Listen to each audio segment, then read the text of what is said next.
दोस्तों, आज हम देश के 5वें प्रधानमंत्री चौधरी चरण सिंह की चर्चा करेंगे, क्योंकि 23 दिसंबर को उनकी जयंती है। वह 23 दिसंबर 1902 को पैदा हुए थे और 29 मई 1987 को उनका निधन हुआ था। इस किसान नेता को 28 जुलाई 1979 से 14 जनवरी 1980 तक प्रधानमंत्री की कुर्सी संभालने का मौका मिला था। उन्होंने अपना संपूर्ण जीवन भारतीयता और ग्रामीण परिवेश की मर्यादा में जिया। चरण सिंह ने बरेली की जेल से 2 डायरी रूपी किताब भी लिखी। वह राम मनोहर लोहिया के ग्रामीण सुधार आंदोलन से भी जुड़े रहे।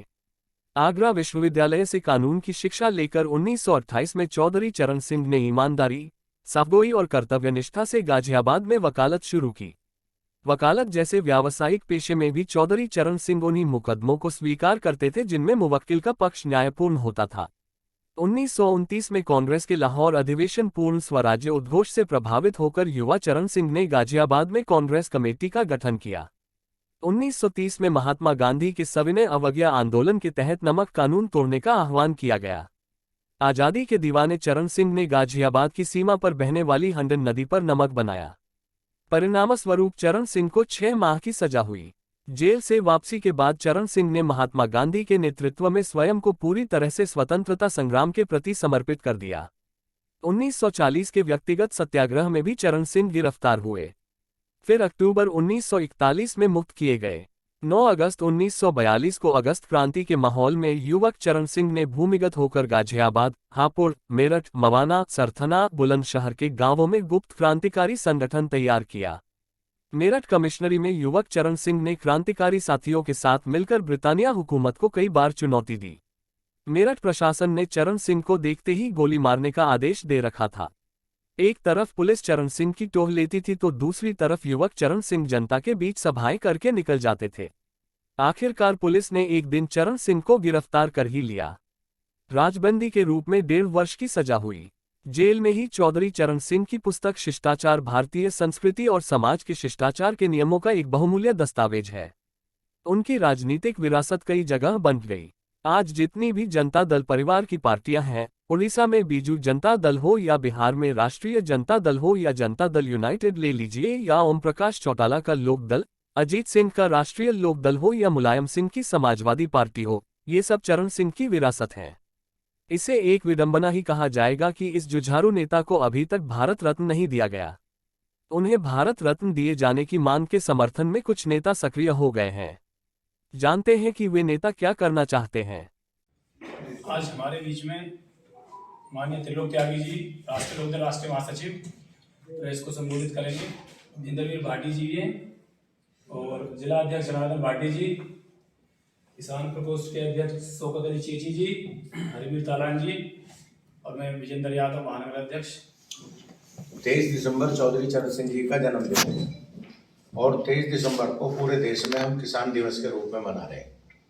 राष्ट्रीय लोकदल चौधरी चरण सिंह जी के जन्मदिन को किसान दिवस के रूप में मना रहा और एक सप्ताह 23 दिसंबर से 30 तारीख तक हम चौधरी चरण सिंह जन्म दिवस सप्ताह के रूप में मनाएंगे और पूरे प्रदेश में, राजस्थान में, हरियाणा, जहाँ जहाँ भी हमारे चौधरी चरण सिंह के अनुयायी हैं, वो गोष्ठी और विचार गोष्ठी उनके विचारों को फैलाने का काम करेंगे। ये कार्यक्रम है। 30 तारीख को भरतपुर में एक बड़ी रैली चौधरी चरण सिंह के जन्मदिन पर आयोजित की जा रही है, जिसमें सभी विपक्षी दलों के नेताओं को बुला रहे हैं और सीकर में है, कानपुर, गोरखपुर, बहुत जगह, सभी जगह हो रहा है कार्यक्रम और ये 30 तारीख तक ये कार्यक्रम चलेगा। चौधरी चरण सिंह जी के विचारों को फैलाने से मतलब ये है कि चौधरी चरण सिंह जी ने आज़ाद भारत में गाँव को ताकत दी थी। जो गांव की कोई बात नहीं कर रहा था, जो कस्बों की बात नहीं कर रहा था, जो किसान की बात, मजदूर, वो चौधरी चरण सिंह ने की। तो उन्होंने क्या क्या काम किए, क्या वो चाहते थे, उन कामों को प्रचारित करने के लिए हम लोग ये कार्यक्रम करेंगे। एक तो ये है। दूसरा ये है कि सरकार ने बहुत लोगों को भारत रत्न दिया है। उसमें खिलाड़ी भी हैं, साइंटिस्ट भी हैं, नेता भी हैं। जिनको दिया उनका स्वागत करते हैं और भारत रत्न देने का मकसद ये है कि जो जिस क्षेत्र के हीरो हैं, जिन्होंने काम किया, उनको भारत रत्न दिया गया। क्रिकेट के भी स्टार को भारत रत्न दिया गया, खिलाड़ियों को भी दिया गया, पर चौधरी चरण सिंह किसानों के हीरो थे। उन्होंने गांव गरीब किसान के लिए पूरी जीवन लड़ाई लड़ी। तो हमारी मांग है कि चौधरी चरण सिंह जी को सरकार भारत रत्न दे। और पता नहीं क्यों ये सरकार गांव और किसानों के खिलाफ है। मैं ये नहीं कहता कि आपने सचिन को क्यों दे दिया, आपने कलाम साहब को क्यों दे दिया, आपने किसको, तो अच्छा किया, आप स्वागत है उनका। आपने अटल जी को भारत रत्न दिया, वो भी भारत रत्न थे। पर चौधरी चरण सिंह जी तो अटल बिहारी से पहले भारत रत्न थे, वो पहले प्रधानमंत्री थे, वो सारे जीवन उन्होंने लड़ाई लड़ी।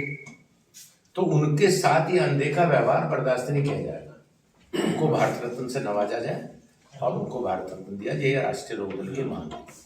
और चूंकि ये सरकार उत्तर प्रदेश हो, दूसरी जगह किसानों के साथ अनदेखी हो रही, अभी गन्ने का भाव डिक्लेयर नहीं किया, पिछले साल का पैसा नहीं दिया।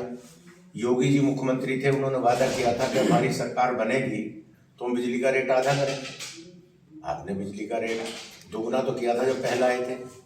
जब अखिलेश यादव थे तो बिजली का रेट 100 रुपये हॉर्स पावर था, आपने उसको 180 कर दिया, तो अगर 90 करना चाहिए था आपके वादे के अनुसार। तो ये सरकार ये झूठ बोलने का काम कर रहे लगा। यूरिया के कट्टे से 5 किलो खाद निकाल लिया, बिजली महंगी कर दी, डीजल जब मोदी जी आए थे 60 रुपये था, अब 100 रुपये पहुंच गया। और किसान की फसलों के, मजदूरों के काम, नौजवानों के काम, छात्रों के काम, छोटे दुकानदार परेशान हैं। हाँ, 100 लोग हैं जिनको मोदी जी ने चुन रखा, जिनकी संपत्ति कोरोना में भी दुगनी हो गई। अडानी की तो 2.5 गुना हो गई।